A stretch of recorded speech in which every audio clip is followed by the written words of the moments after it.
Ashton here with Love, Life and Disability. So thank you so much for joining me today. It's a pleasure to have you on the show. So thank you. How's everything going for you at the moment? You keeping well? Keeping well, thank you, Kay. Yes, thank you very much for inviting me onto your show. Great pleasure. We've known each other for quite a while, and it's always been a hand-in-hand thing.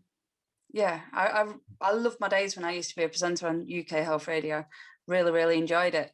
When I first started doing this podcast, I kept introducing myself as the Sunshine UK Health Show, and I'm kind of like, no, it's Love, Life, Disability now.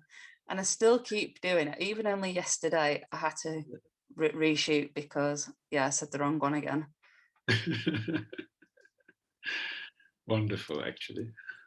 But it's still very close to my heart, and obviously yourself and the UK Health Radio Show. And it's good to try and get word out there about what you guys do.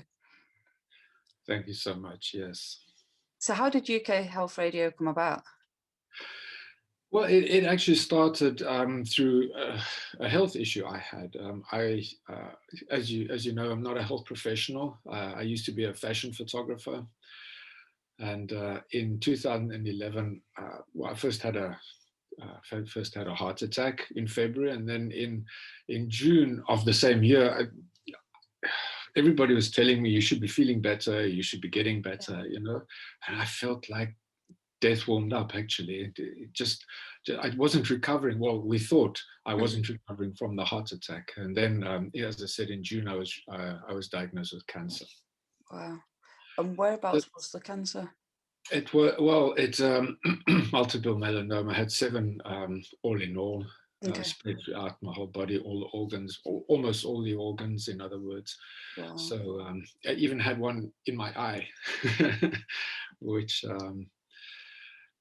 that was the beginning. That was, without knowing it, that was the almost the start of UK Health Radio. So I did radiotherapy. I was tested for chemo, but found to be allergic to the chemotherapy that was available in those days. And then in the end, ended up doing 2 sets of radiotherapy. Okay. And was actually given the all clear in October of 2011. As I now call it, my first diagnosis, because there was another one that followed, of course. And, so about 4 months later, during my first post-cancer checkup, I was told that the cancer had returned and that it had spread once again everywhere. And they basically said to me, okay, so go home, sort out your affairs, because you have 12 months max to live, So, and that was, the second diagnosis was actually a milestone in my life, because unlike the first time I was diagnosed, the first time just put me into a complete spin. Okay, really, I was useless. So, I was absolutely useless for weeks after that. I had, I didn't know. I really honestly didn't know what to do. You've got so much processing to do, though. It's like life just comes straight in front of you, and so much that would be going through your head, but not being able to process it, I guess, as well at the same time, like maybe quite foggy at points. Absolutely. And it was really like that. It was like, I felt like I was in a tumble dryer, literally, it's like emotionally as well, not only the physical. And at that stage, I didn't feel anything physical really yet, but it's the emotional turmoil that you go through with a diagnosis like that is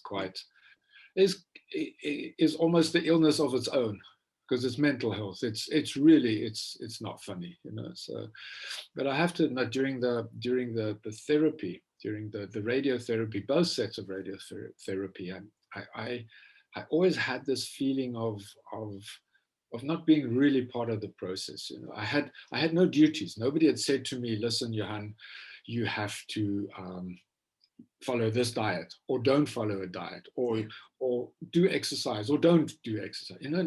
Nobody told me anything. I had this really this feeling of almost helplessness. From my only duty was to be there for the therapy, So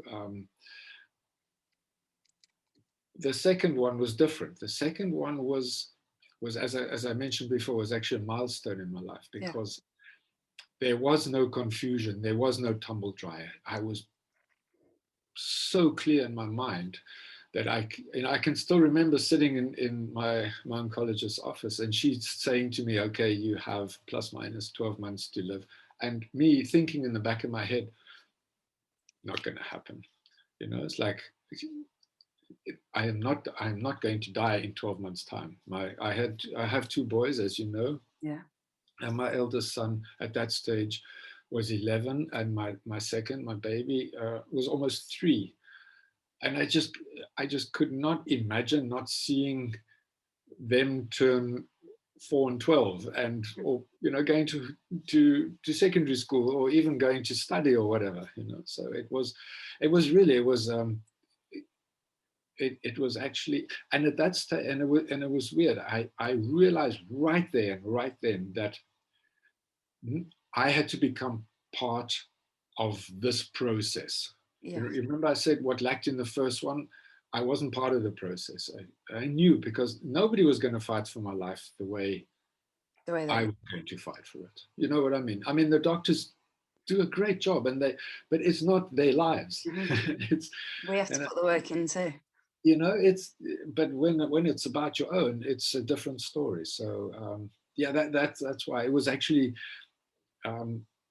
in hindsight, it was actually an amazing experience. I didn't think so at the time, of course, but now when I think about it, it was actually an amazing experience, because it sort of shaped me into what I am now, almost, if that makes any sense.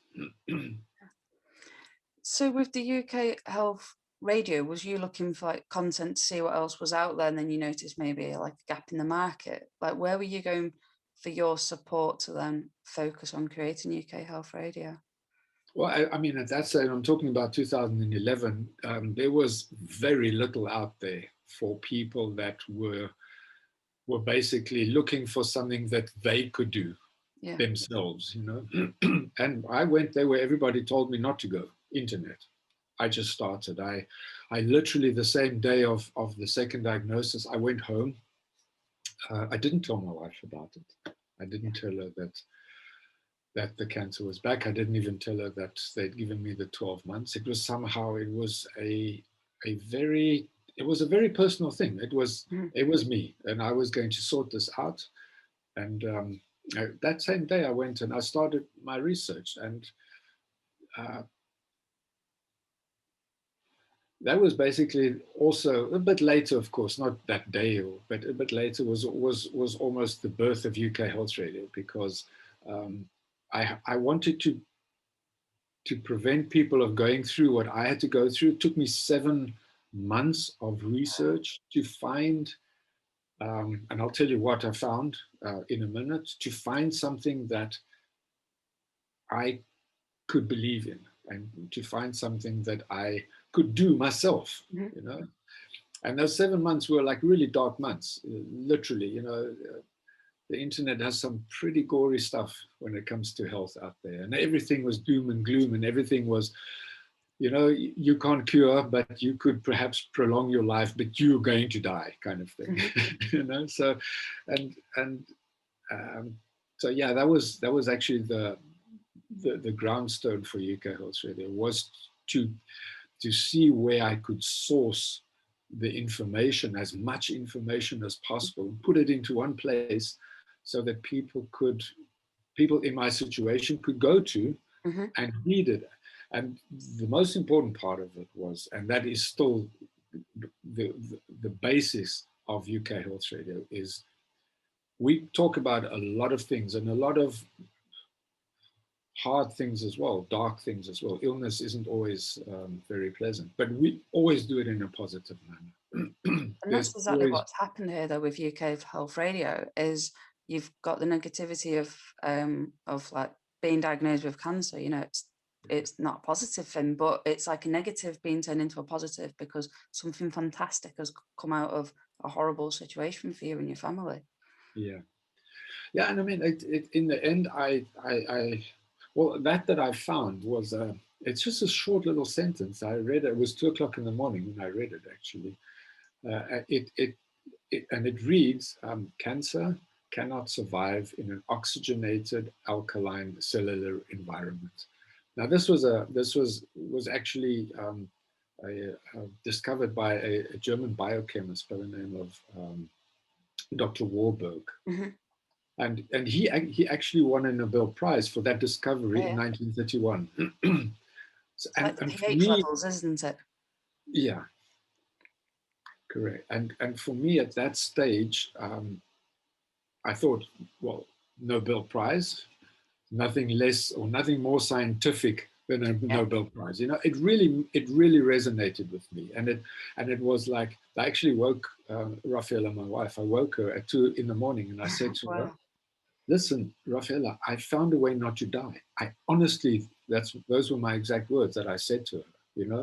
Because by that time, of course, I had my health had really taken a toll, and she knew. Of course, I had to tell her then afterwards that of the diagnosis and everything else. So and that's, I mean, 7 months into my allotted 12, to give you an example, the one morning it took me 20 minutes to walk up 2 flights of stairs. That's how ill I was. But in any case, you see, that's that sentence that I read. What it basically means is that your body has a pH. All of us have a pH in our body, which is neutral at 7.2. And everything under that is acidic, and that is what cancer cells feed on. Acid, sugar, in other words, glucose. And everything above that is alkaline, and that is, well, there's no food for them. So you basically starve the cancer in your body to death. Okay. And that's what I did. It's not a quick fix. It took me 2.5 years to get rid of the 7 tumors. I did have 1 or 2 removed as well, which were possible. At that, the others weren't possible. The one in my eye, for example. But yeah, that was that's basically so. Nutrition and lifestyle was my savior. And do you still follow that process today with the way that you eat? And is that still part of your routine today? No, absolutely. I'm an alkaline vegan. Vegan, but not only that, alkaline food only. Cool. And, but it's gone past. It's gone way beyond the nutrition only. It's gone into the lifestyle. I realized that while I read about it, it's not, as I said, I'm not a professional, but stress, I don't know if people know that, but stress acidifies your body to such an extent. So probably have more stress now than what I had before, but I looked at it, and I looked at what causes my stress, and I found it to be time pressure. So I lengthened my day to give me more time, so I do breathing exercises. I do a lot. I mean, I run every second day. I run 12 kilometers every second day. That's amazing. So yeah, it's just, you've really got to live it. And I know if it's just the way my body functions, if I don't live this way, I will get it again. So that's it. It's like mental health is so important, and it can have huge impacts on individuals, because some people may turn to the food and then put a lot of weight on.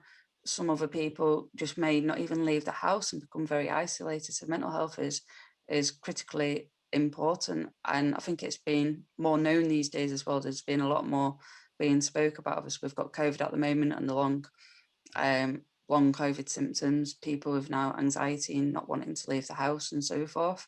So I think it is becoming more on people's radars these days about mental health and how we should be looking after it. I was speaking to somebody the other day, and they were saying that everybody has mental health. Everybody. There's a difference in that there's mental illness. But we're all, some people might have the mental illness, but we all have mental health, and we all deal with things in different ways. And I thought that was a very interesting, different way to look at it and to take that on board. Definitely. Mental health is, um, I think even as hard as COVID has been, typical me, I always try and look for the positives in it. And and for me, the biggest positive of this whole pandemic has been that it's made health mainstream. Yes. People that have never ever even considered health and mental health and physical, as I say, physical health, mental health, and spiritual health, and it's just taken it from oblivion to mainstream. And I can't imagine that we will ever go back to just handing our health over to third parties Yeah. all the time and not taking responsibility for your own health. I think that's the main thing. It's made us sit up, take note, and made us take responsibility for our own health, especially now, especially when you are cooped up and locked up like we are, especially when it comes to eating, over drinking, loneliness, all these things. It's really hard on people, so It is, and so many life lessons as well. Like, people love being a parent, but some people are saying, I didn't sign up to this when I had kids. You know, they go to school, I don't see them for 8 hours, and now I'm with them 24/7. And yeah. some people are finding it difficult, or the loves of their lives, you know, relationships are breaking down. Some relationships are actually forming and blooming. And even down to work, the best bit for me is all these jobs which you could never ever work from home. We need you in the office. It's that presence of presence. And now automatically your job's now magically be able to work from home. And it's now helping out those in the disability community even more, because now those jobs they wanted to apply for that they couldn't apply for because they couldn't work from home now allow it. Or I applied for a job in Birmingham and I says, I live in Manchester. When normality returns, can I still work from Manchester? And they said, yeah, but we'll have an office in Manchester and you could apply. Yeah. But it's opening up the doors to now to even get more talent, because things can now be remote and it can be proven to work. Can't agree with you more. Also positive. So many positives have come out of that. Yeah, definitely. The only thing I really find really hard is homeschooling. Wow. I have a total different viewpoint towards the education departments or teachers and so on. It's well, Teachers it's need medals. literally on so many levels, because they're not only teaching, it's also got to do with mental health, with physical health, and with everything else. And yeah, I could never have imagined it to be what it is. And how have the children found work doing their studying at home? Have they enjoyed it? Or well, both my boys, my eldest son, he's at university now. So, but he works part-time as a carer. So he gets out. He goes when he's not at uni. He's working. My youngest son cannot wait. He's 11 now, the youngest one, and he can, or 12. Sorry, I'll get into trouble. He cannot wait to go back. He wants to see his mates. He wants to play. He wants to run, play football, and like shame. You can really, and I mean, the kids today have all the opportunity to still communicate with on their phones and all this, but still, it's that interaction. I think is still vitally important, especially to children. Because if this had happened years ago, like we wouldn't have had the Zoom, we wouldn't have had Skype to stay in contact and see family. It would have been a completely different situation. I don't think many people would have coped if it was like pre-internet days. I think it would have been a real struggle. And it does make you think about all these viruses that went around before internet and this sort of thing, how people did cope and what people did to see themselves through. It's extraordinary, but I am thankful for Zoom. I think my biggest horrible thing I've hated about the whole thing is not seeing my niece and my nephew, because Thomas is 2 this year, and I've not seen Thomas since his first birthday, which was in August, which means I've not seen Alexa since then either. But we get to see each other on FaceTime like every so often, but it's not the same because she's only 4, born on Christmas Day. And you're just missing out on those like critical key moments when the children are so little, like their very first times doing things, and just being beaten up now by a little one. But hopefully soon enough she can jump back on me and beat me up and pretend she's a crocodile and a dinosaur and whatever other animal she wishes to be that day. And that's what I can't wait for, is to do that. Yeah. Oh, absolutely. I was speaking to a friend the other day, and he says, "Oh, I can't wait to start traveling." I said to him, he doesn't live in the UK though, so they have a bit more freedom. Yeah. I said to him, "I can't wait just to travel into the center of London. Never mind overseas, just center of London and a coffee shop or something like that." Yeah. Yeah. That's the thing. It's just doing these little things, I think, that we may have all took for granted at points. And it's like say, going into London. I've been through Manchester on a drive to pick something up for my brother, and that's about it. Other than that, my life is pretty much home, office, home, to my parents, home, little, home. That's it. And maybe a walk around my local park with my neighbour's dog. Other than that, I literally do not leave the house. Yeah. So it's like humans. It's like anytime you see a human at the door, it's like, hello, how are you? Human. It's good to see humans. Yeah, I've been into center of London once, and it was about 6 weeks ago for my 6 monthly cancer checkup. Yeah. So to the hospital, and it was amazing. I got all dressed up. How was it? Did it go well? Yeah, it went really well. I'm still cancer free, and I have been now for like 7 odd years. So fantastic, yeah. And with the birth of UK Health Radio, you've got fantastic presenters. You've even got shows about dogs and pets. You've got therapy shows. Where do you get all your talent and presenters from? Like, how do you even manage to put such a range of different schedules together? Like, that must be a lot of work. Like, where do you have the time? It's actually it's just work in progress. It sounds like a lot. At the moment, I'm actually planning a huge step, which is going to be really daunting. But up to now, we have, as I'm sure you know, we have 28 presenters, so 28 slots. As I mentioned before, I'm not a health professional, but all our presenters are health professionals. All the people we have 3 or 4 like magazine type shows where the presenters might not be health professionals, but all their guests are. Yeah, an expert in their field. Yeah, so it's really important for the listeners also to know that it's not the fashion photographer sucking stuff out of his thumb, that kind of thing. It's really it's all health professionals, and so the information is all real. I get up to about 300 emails a day from listeners asking for information on illnesses, on what are, advice about their health, and I take those very seriously. I sort them into categories, and then I once a week or once a fortnight actually, I have a look at which are the most needed. Yeah. Then I physically go and I start looking for a health professional in that area, and I then start approaching. If I find 2 or 3 or 4 of them, I approach them, I speak with them,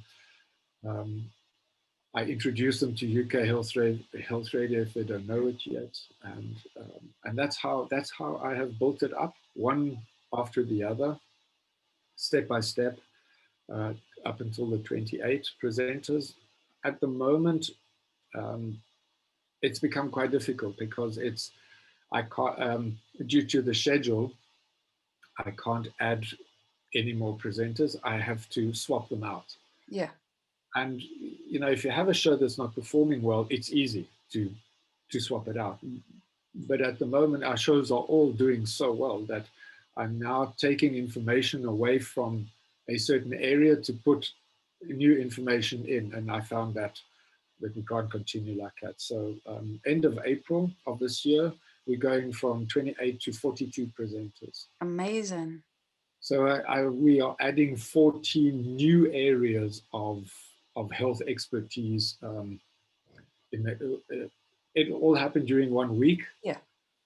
But so from the end of April, beginning of May, basically, we will have 14 new, as I said, complete new areas in health. And yeah, um, health has become such a broad and such a wide word, actually. Yeah, we have pet health. We have, of course, all the big ones, all the cancer, the diabetes. We have a mental health show that's only dedicated to that. But one of our later shows is a health tech show, because what COVID has also done is propel technology into the healthcare like you can't believe. So we have a health tech show, which is I've learned so much, and I was actually one of those people that still believe that health has to be a personal thing. Mm-hmm. It does from a certain point onwards, but in the beginning it doesn't have to be. And even my mind has been changed through that show, because they have all the high tech um, health businesses that are out there now are being interviewed, and the information about the background on it, once you get into it, is so amazing. So yeah, it's so we really do as wide as possible. We have a business health show, for example, as well, because if your business is doing well, you're also in a different place mentally from a point of view. So Because technology is important with health, because you've not just got technology for the health, you've also got the assistive technology. So things like Dragon and Read and Write and JAWS for your like visually impaired community and dyslexia community. You've got so much technology out there as well, which people need to know about, which people don't always know about, which can help and improve your life at work. Because I'm dyslexic, so I try and use Siri as much as possible, or I might use my Dragon Dictate software. And it can be stressful trying to write emails sometimes, or make sure I'm trying to get my point across, and also reading things in case I may misinterpret something or get the word wrong. And it is helpful, because then if you don't, it can play in your mind that you may not get a job because you're dyslexic or you've got a hidden disability where you might need that support. So having tech out there and shows that talk about tech, I think Steve's doing a great job with that. Is doing good. Oh, definitely. I mean, and now we're adding shows like on fertility, on we've got a show, a consumer product show that's coming in, that's actually going to test products out there and give the honest review on them, and interview the makers of good products, or and that kind of thing. It's got nothing to do with slander or trying, or it's only UK Health Radio is there only to help in a positive manner. It's not normal journalism. Of course, we sometimes have to expose something if it's not good, but that's not what it's about. It's not about the not good. It's about where you can go and what you can do to achieve the good. So that raising awareness as well.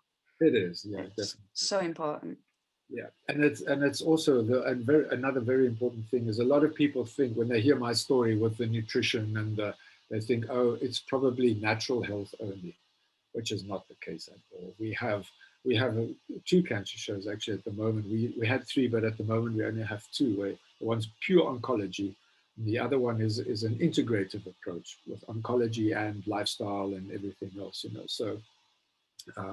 UK Health Radio is not only mainstream health or natural health.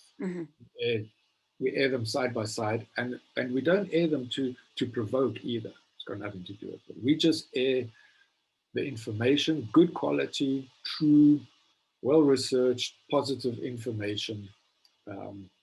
That's what we do. So we don't play the one up against the other one or anything. Yeah. I used to love presenting, like I said before, and I did the UK Health Radio, and I was more of the magazine kind of show. So I was speaking one week maybe to someone who was doing skin creams. Then the next week I might be speaking to somebody that's doing like PA work and lives with cystic fibrosis, for example. And the vast of people that I was speaking to, I even spoken to like the pajama fairies, and they create PJs for children that are in hospital. And they've grown so much since I first interviewed them. And, you know, seeing these companies grow and bloom that I spoke to when they were more maybe in a startup is fantastic. And it's good to get word out there. And I think having the shows like you just referred to there, and then having your magazine ones to have it a bit more magazine-y is fantastic. And you're capturing different audiences all the time, and you can still cover things maybe in a slightly different way as well. Definitely. The magazine shows are actually a very integrated part of our programming. Yeah. You know, to get a bit of a variety and a different viewpoint. You know, if one presenter is doing a show on cancer all the time, that's his viewpoint that's coming out there. With a magazine type show, you get so many different viewpoints coming in, and that is. I mean, at the moment, UK Health Radio has the most in-depth information on the widest range of health topics available. You know, Amazing. everything from health and wellness, fitness, diet and nutrition, illness prevention, environment. That's the other show that we're starting up, is a pure environmental show as well. Also, end of April. Mm-hmm. So yeah, it's grown from 2 listeners in the beginning, of which I was one, This to is the other. yeah, and my wife Rafaela was the other. she's never admitted to that, but I know it was her. To 1.2 million listeners, averaging 1.2 million listeners at the moment. You know, so really, and again, COVID has, from that side of things, of course, from a sponsor and an advertising point of view, it had the exact opposite effects. But from a listener point of view, we grew from just under 500,000 to now over 1 million in the last year. Amazing. Which just proves the point as well that health has become a mainstream topic. It's not to be taken out of modern living anymore. It definitely needs to be the way forward now, and I think people are going to be talking more about the health, especially from a flexible working situation, mental health in work. Like so many people now with where I work, they're doing wellbeing courses pretty much every single week, and they're ensuring they're checking in on people. And I think it is becoming more of a central topic where people are taking things seriously, even talking about whether or not they're getting the jab, the reasons why they will or they won't. People are really reevaluating. Some people are getting seriously fit and using that time that they have now at home to reassess their life. So I think there can be quite a few positives, but then obviously the downside to some health with people being locked in, some people turning more to the food and to the drink, and hopefully at some point they'll be able to get the help that they need to get back into shape and get themselves sorted. But it does need to be a more talked about subject, and with shows like yours and with UK Health Radio, you know, that's what we are doing. It's bringing it to the forefront of people's minds even more, and we just need to keep that going. And it's fantastic because, you know, your show's growing. You're getting over 40 presenters with it within the space of a few months now, and you know there's clearly that need there for it. Yeah, definitely. Especially the loneliness has come out as well a lot with COVID. We got so many people writing us, saying to us, "Thank you for at least we've got something to listen to." You know, we're on Alexa as well, so that has helped. That actually happened before COVID. Actually, almost at the same time, if I remember. I think in February last year we got onto Alexa finally. Amazing. After jumping through, it felt like 1,000 hoops, Google hoops. But we got on and just in time, you know. So from that, some people literally switch on in the mornings, and we play music in between. So it's not all doom and gloom at all, actually. You know, as I said before, it's all very positive stuff, even though some of the topics are really quite heavy. But we play modern music. Some presenters play everything from Pink Floyd to Justin Bieber. You know what I mean? Yeah. So it really, it's not doom and gloom at all. It's not a hospital radio. It's actually, of course, we do cure, but it's actually prevention. It's actually there prevention on all levels as well, physical, mental health, especially those two areas of it. Well, thank you so much for keeping it going. But what are you doing for your 10-year anniversary? It's end of the year, luckily. So I don't know yet. To be very honest with you, all I'm focusing, concentrating on at the moment are these 42 presenters that I somehow have to get out there. We're doing a common award ceremony this year as well. We have had before, but this year we're really rolling it out. So until end of June, that's my world. Those two things. I don't know. Let's see if we could, if by the end of the year it's possible to have a party. I'm sure we will. Fingers crossed. Yeah, but yeah, I can't believe my brainchild is almost 10 years old. It's flown by. It really has. Yeah. Well, so as well as UK Health Radio, you also have the magazine as well. Yes, correct. So it's called Health Triangle Magazine. It's a digital mag, so it's on the website as well. It's also on the right-hand side, just above the